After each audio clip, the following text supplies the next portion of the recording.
וכרגע הדובר האחרון הוא מנחם פלק, מכיוון שהוא המנחה, מישהו צריך להציג אותו. מנחם פלק, קודם כל צריך לזכור שהוא נולד בביסטריצה. אז ביסטריצה זה מקום שהוא יש בו שוב את הניגודים האלה. גם היה שם, היה בית מדרש של חכמים מאוד גדולים, וגם נולד שם הרוזן דרקולה. עכשיו מנחם תמיד צריך להחליט האם הוא ממשיך את ה-DNA של הרבנים עם מקורותיהם, או הוא ממשיך את ה-DNA של דרקולה. אתם רואים שהוא הוציא ספר על גלימתו של דרקולה, קובץ הפרוזה שלו נקרא הציידים סיפורי פרוזק, מצד שני יש לו ספר שנקרא אבני הנפש. זה מתאים מאוד לבית המדרש של ביסטריצה, כן. מנחם פלק הגיע לארץ בגיל 14, ותראו, למרות הכל, הוא כבש את העברית, למרות שבשיעור הראשון שהוא הגיע לבית ספר הוא ישב בתיכון, והמורה אמרה, היום נלמד על חלזונות. מה? הוא אומר, באיזה מצרים לומדים על חלזונות? הוא אומר לי, לא הבנתי מה קרה. עד בן 14, הוא הגיע לתיכון ישב, רק אחרי זה הוא נצא, הוא שחק ניצח. מה זה? מה למדנו קודם? איך הוא ניצח? סיפור אמיתי, הוא סיפר לי אותו.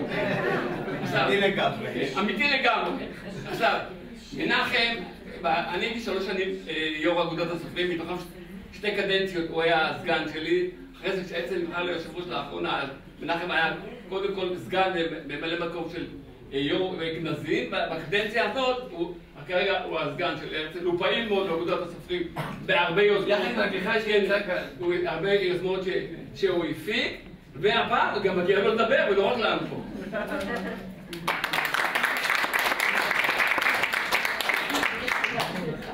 הפעם אני גונב את המכשיר לעצמי.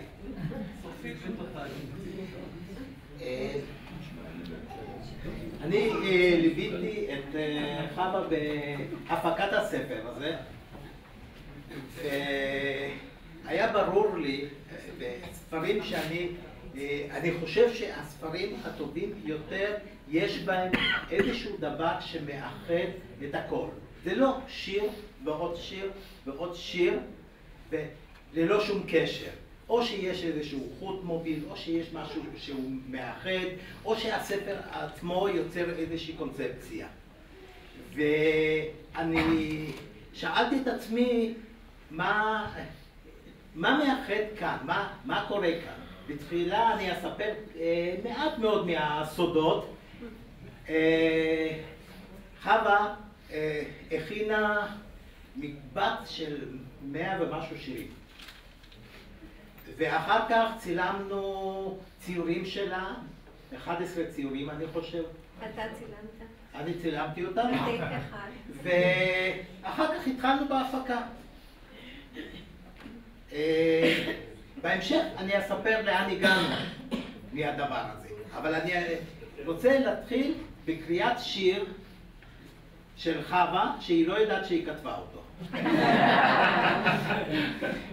ככה זה ברומניה, אתה אחר כך היא תבין למה היא כתבה אותו. אחר כך היא תבין למה היא כתבה אותו. זה שיר מגניב אני מקווה. כן. השיר נקרא ניצוצות מהמבוע. אסוף זרעיך תא אורות קרב אל הכמוס. שם תמצאנו והוא בתוכך. מתעוררת ערגה, יש כוונה. הקשב השקט, שמע בענווה צליל דק, זורם בלט. צפוניך עטויי סוד מן הכמוס, תעלה אוצרות. זוהר האור מושך, מעלה לצמיחה. כי כל סובב הוא לאט, מעגל נשלם וחוזר. יסוד עולם צפון בסוד. את מזהה את השיר? כן. הוא לא כתוב בספר בתור שיר.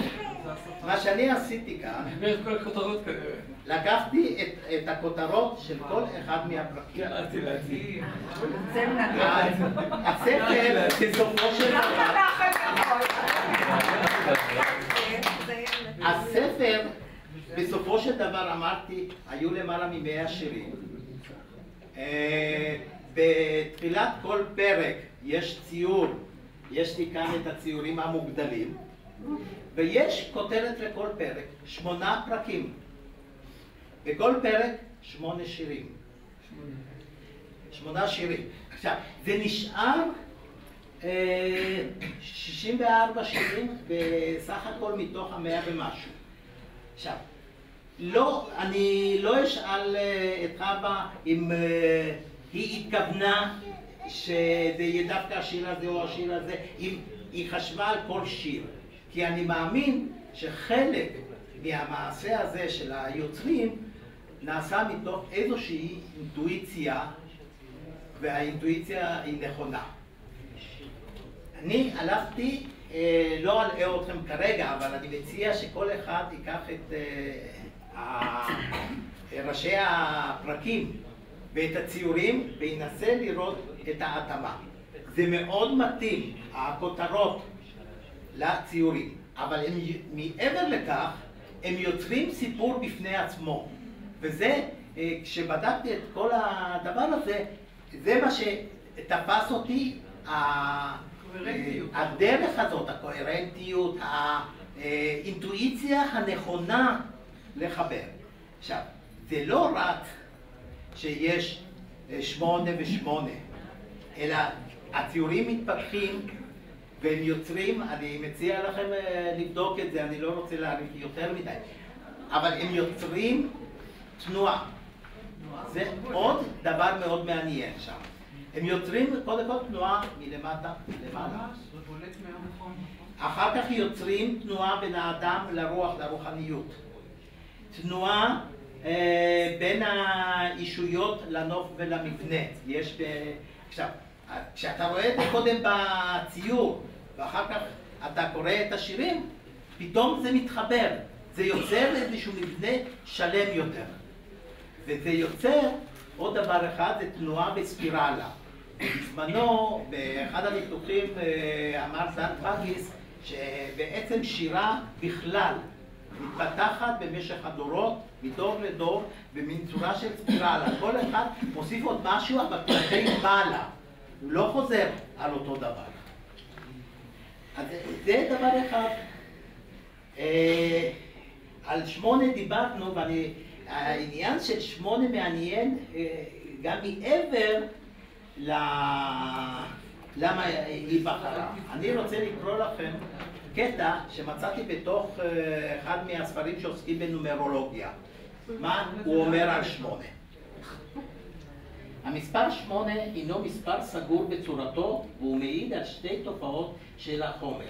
הספירלה הרוחנית העוברת ממישור למישור, נצחית בזמן. הריבוע הסוגר את החומר בצורה קבועה וסופית. כלומר, הספירלה הרוחנית יכולה להעביר את הריבוע החומרי על פני מימד הזמן. ושמענו על הדברים האלה גם בהרצאות הקודמות. לכן המספר 8 מציין את מעגל החיים, את חילופי הדורות, את המעבר של החומר אל הנצח. על ידי ביטוי רוחני יכול האדם להעביר גם את החומר אל הנצח. במילים אחרות, המספר 8 מציין במידה רבה להיכן אתה בא ולהיכן אתה הולך. זה מוטיב שישנו בספר, מבחינת האדם. יש הרואים במספר זה מספר של חשבון נפש, שחייב כל אדם לעשות לעצמו. מספר 8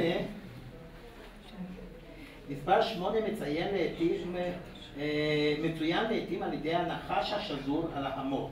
וגם כאן חשובה התנועה הספירלית כלפי מעלה. חשוב להבין כי כל תורת הקרמה והאבולוציה האנושית מבוססת בעיקרו של דבר על משמעות של מספר 8. ואני אראה לכם את אחד הציורים, הציור הזה של העץ, זה מפרק 6. זה מזכיר גם הוא את מספר 8. ואת הציורים ואת השירים עשה אותו אדם.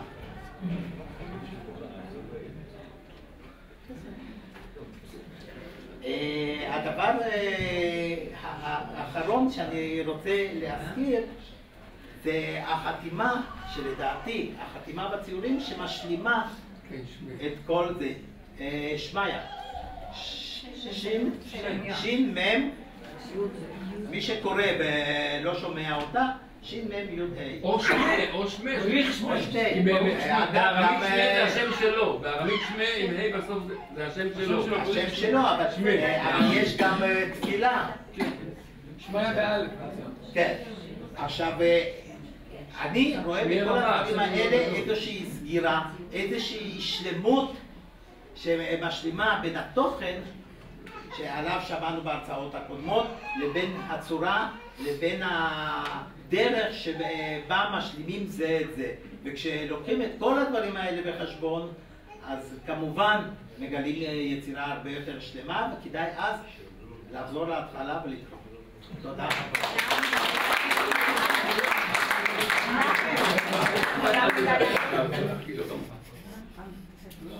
אני יכולה מילה?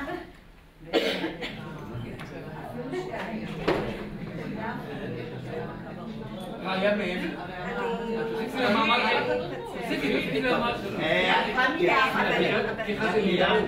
כן. תראו איזה עבודת סופרים יפה יש לנו. של אנשים מלאי ידע, מלאי כישרון, מלאי זוויות ראייה שונות. זה פשוט מפגש מעשיר מאין כמוה. גם בזמן אסתר הכל גלוי. ועכשיו, ואני רוצה להגיד משהו על מנחם, ונו נו נו, אל תקשר אותו לדרקולה, תקשר אותו לשמחת חיים ולחתול מאו שתורגם ל50 שפות, השיר שלו על החתול מאו. זהו. אבל הוא הנכד של דרקולה.